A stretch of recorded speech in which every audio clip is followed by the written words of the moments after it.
Jean-François Lyotard was a French philosopher, sociologist, and literary theorist. His interdisciplinary discourse spans such topics as knowledge and communication, the human body, modernist and postmodern art, literature and critical theory, music, film, time and memory, space, the city and landscape, the sublime, and the relation between aesthetics and politics. He is best known for his articulation of postmodernism after the late 1970s and the analysis of the impact of postmodernity on the human condition. He was co-founder of the International College of Philosophy with Jacques Derrida, François Châtelet, and Gilles Deleuze. Biography, early life, educational background, and family. Jean-François Lyotard was born on August 10, 1924 in Vincennes, France to Jean-Pierre Lyotard, a sales representative, and Madeleine Cavalli. He went to primary school at the Paris Lycée Buffon and Louis Le Grand, and later studied philosophy at the Sorbonne in the late 1940s. As a child, Lyotard had many aspirations: to be an artist, a historian, a Dominican monk, and a writer. He later gave up the dream of becoming a writer when he finished writing an unsuccessful fictional novel at the age of 15. Ultimately, Lyotard describes the realization that he would not become any of these occupations as fate in his autobiography called Peregrinations, published in 1986. His master's thesis, Indifference as an Ethical Concept, analyzed forms of indifference and detachment in Zen Buddhism, Stoicism, Taoism, and Epicureanism. After graduation, he held a research post at France's National Center for Scientific Research. In 1950, Lyotard took up a position teaching philosophy in Constantine in French East Algeria. Lyotard earned a Ph.D. in literature with his dissertation, Discourse, Figure, which was published in 1971. He married his first wife, Indrée, in 1948, with whom he had 2 children, Corinne and Lawrence, and later married for a second time in 1993 to Dolores Jacques, the mother of his son David. Political life. In 1954, Lyotard became a member of Socialisme à Barbarie, a French political organization formed in 1948 around the inadequacy of the Trotskyist analysis to explain the new forms of domination in the Soviet Union. Socialisme à Barbarie had an objective to conduct a critique of Marxism from within during the Algerian War of Liberation. His writings in this period mostly concerned with ultra-left politics, with a focus on the Algerian situation, which he witnessed firsthand while teaching philosophy in Constantine. He wrote optimistic essays of hope and encouragement to the Algerians, which was reproduced in political writings.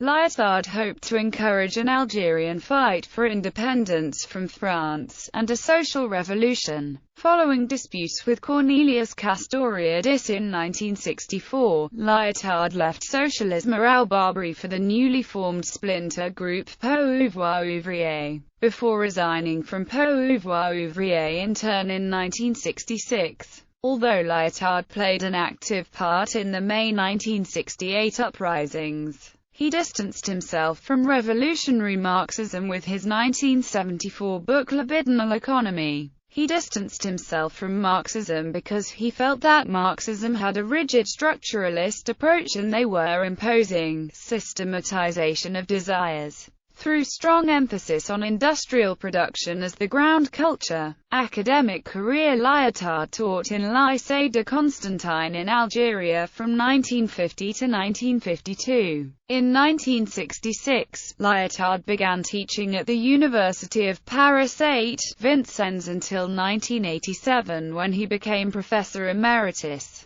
During the next 2 decades he lectured outside France, notably as a professor of critical theory at the University of California, Irvine, and as visiting professor at universities around the world. These included Johns Hopkins University, University of California, Berkeley, Yale University, Stony Brook University and the University of California, San Diego in the U.S., the Université de Montréal in Quebec, and the University of São Paulo in Brazil. He was also a founding director and council member of the Collège International de Philosophie, Paris. Before his death, he split his time between Paris and Atlanta, where he taught at Emory University as the Woodruff Professor of Philosophy and French theory. Lyotard's work is characterized by a persistent opposition to universals, meta-narratives, and generality. He is fiercely critical of many of the universalist claims of the Enlightenment, and several of his works serve to undermine the fundamental principles that generate these broad claims. In his writings of the early 1970s, he rejects what he regards as theological underpinnings of both Karl Marx and Sigmund Freud. In Freud, it is Judaical, critical, somber. In Marx, it is Catholic, Hegelian, reconciliatory in the one, and in the other the relationship of the economic with meaning is blocked in the category of representation. Here, politics.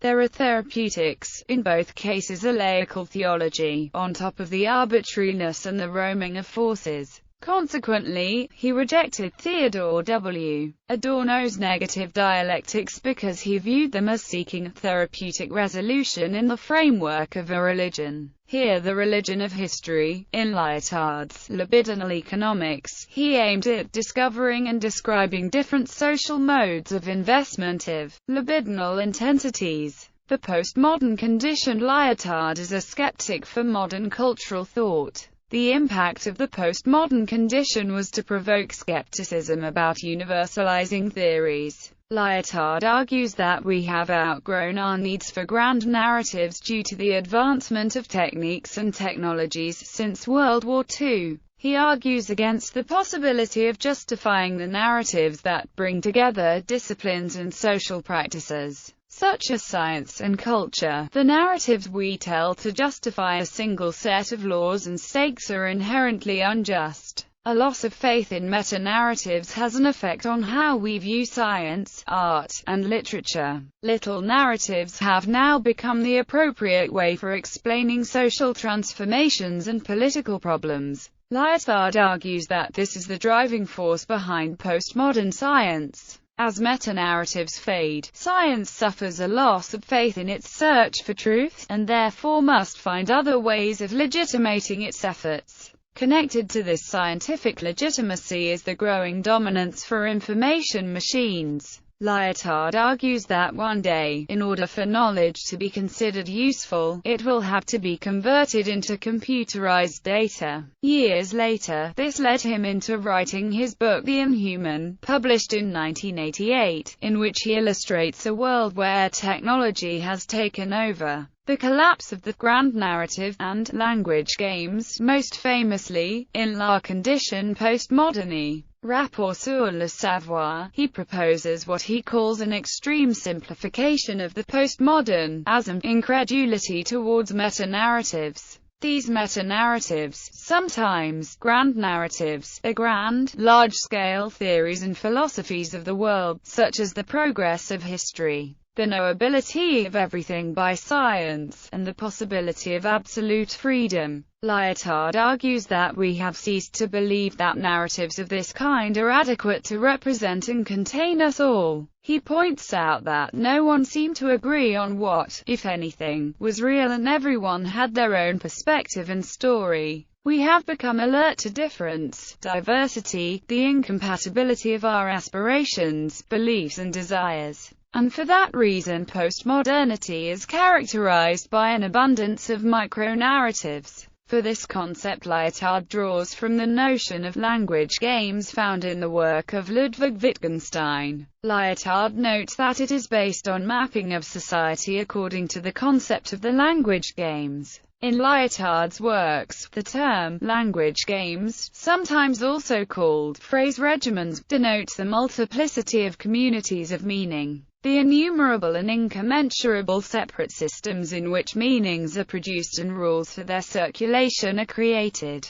This involves, for example, an incredulity towards the meta-narrative of human emancipation. That is, the story of how the human race has set itself free that brings together the language game of science, the language game of human historical conflicts and the language game of human qualities into the overall justification of the steady development of the human race in terms of wealth and moral well-being. According to this meta-narrative, the justification of science is related to wealth and education. The development of history is seen as a steady progress towards civilization or moral well-being. The language game of human passions, qualities and faults is seen as steadily shifting in favor of our qualities and away from our faults as science and historical developments help us to conquer our faults in favor of our qualities. The point is that any event ought to be able to be understood in terms of the justifications of this meta-narrative. Anything that happens can be understood and judged according to the discourse of human emancipation. For example, for any new social, political or scientific revolution we could ask the question, is this revolution a step towards the greater well-being of the mass of human beings? It should always be possible to answer this question in terms of the rules of justification of the meta-narrative of human emancipation. This becomes more crucial in the just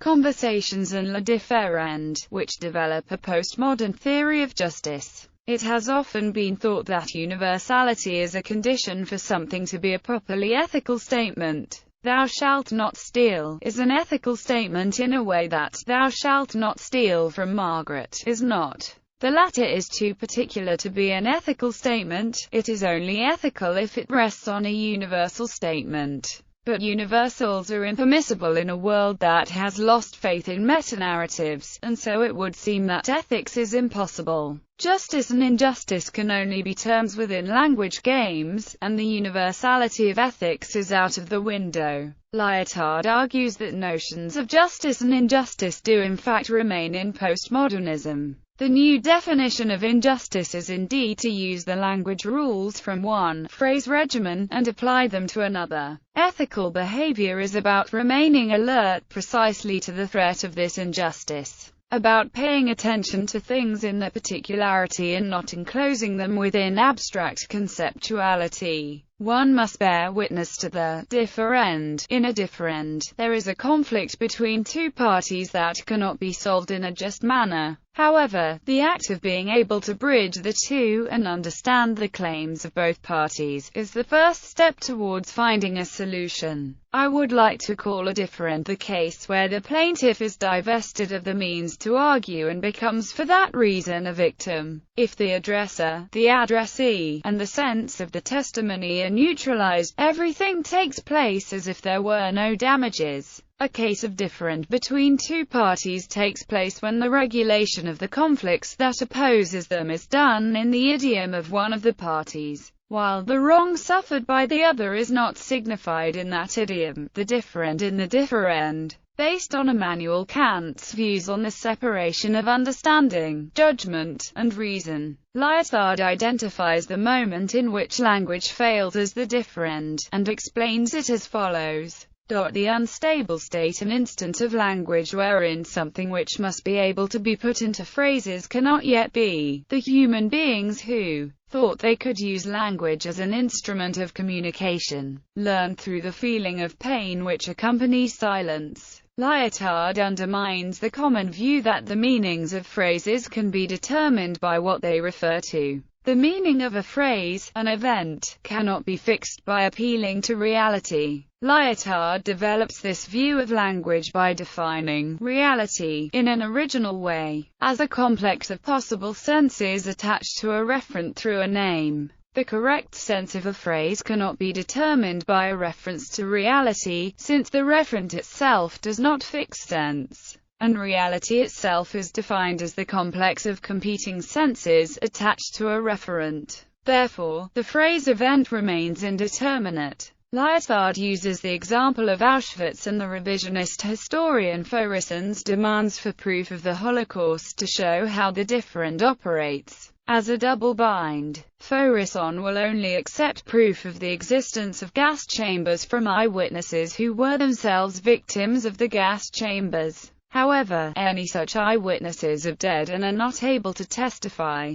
Either there were no gas chambers, in which case there would be no eyewitnesses to produce evidence, or there were gas chambers, in which case there would still be no eyewitnesses to produce evidence, because they would be dead. Since Faurisson will accept no evidence for the existence of gas chambers, except the testimony of actual victims, he will conclude from both possibilities that gas chambers did not exist. This presents a double bind. There are two alternatives: either there were gas chambers or there were not, which lead to the same conclusion. There were no gas chambers. The cases are different because the harm done to the victims cannot be presented in the standard of judgment upheld by Faurisson. The sublime Lyotard was a frequent writer on aesthetic matters. He was, despite his reputation as a postmodernist, a great promoter of modernist art. Lyotard saw postmodernism as a latent tendency within thought throughout time and not a narrowly limited historical period. He favored the startling and perplexing works of the high modernist avant-garde.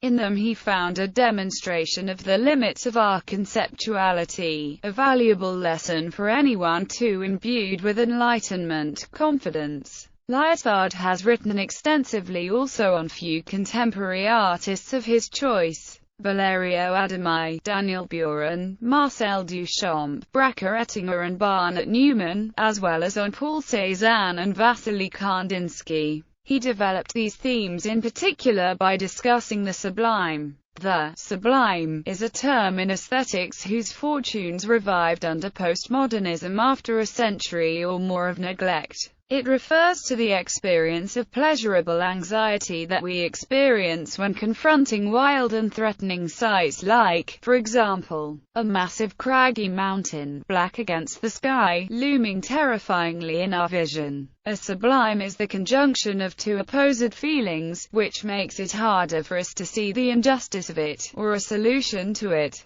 Lyotard found particularly interesting the explanation of the sublime offered by Immanuel Kant in his Critique of Judgment. In this book, Kant explains this mixture of anxiety and pleasure in the following terms. There are two kinds of sublime experience. In the mathematically sublime, an object strikes the mind in such a way that we find ourselves unable to take it in as a whole. More precisely, we experience a clash between our reason and the imagination. In the dynamically sublime, the mind recoils at an object so immeasurably more powerful than we, whose weight, force, scale could crush us without the remotest hope of our being able to resist it. This explains the feeling of anxiety. What is deeply unsettling about the mathematically sublime is that the mental faculties that present visual perceptions to the mind are inadequate to the concept corresponding to it. In other words, what we are able to make ourselves see cannot fully match up to what we know is there. We know it's a mountain, but we cannot take the whole thing into our perception. Our sensibility is incapable of coping with such sights, but our reason can assert the finitude of the presentation. With the dynamically sublime, our sense of physical danger should prompt an awareness that we are not just physical material beings, but moral and noumenal beings as well. The body may be dwarfed by its power, but our reason need not be. This explains, in both cases, why the sublime is an experience of pleasure as well as pain. Lyotard is fascinated by this admission, from one of the philosophical architects of the Enlightenment, that the mind cannot always organize the world rationally. Some objects are simply incapable of being brought neatly under concepts. For Lyotard, in Lessons on the Analytic of the Sublime, but drawing on his argument in the Differend, this is a good thing. Such generalities as concepts fail to pay proper attention to the particularity of things. What happens in the sublime is a crisis where we realize the inadequacy of the imagination and reason to each other. What we are witnessing, says Lyotard, is actually the differend, the straining of the mind at the edges of itself and at the edges of its conceptuality. libidinal economy. In one of Lyotard's most famous books, Libidinal Economy, he offers a critique of Marx's false consciousness, and claims that the 19th century working class enjoyed being a part of the industrialization process. Lyotard claims that this is due to libidinal energy. The term libidinal coming from the term libido, which is used to refer to the psychoanalytical desires of our deeper consciousness. Lyotard's writings in Libidinal Economy is an achievement in our attempts to live with the rejection of all religious and moral principles through an undermining of the structures associated with it. Structures conceal libidinal intensities, while intense feelings and desires force us away from set structures. However, there also can be no intensities or desires without structures, because there would be no dream of escaping the repressive structures if they do not exist. Libidinal energy comes from this disruptive intervention of external events within structures that seek order and self-containment. This was the first of Lyotard's writings that had really criticized Marxist view. It achieved great success, but was also the last of Lyotard's writings on this particular topic where he really went against the views of Karl Marx.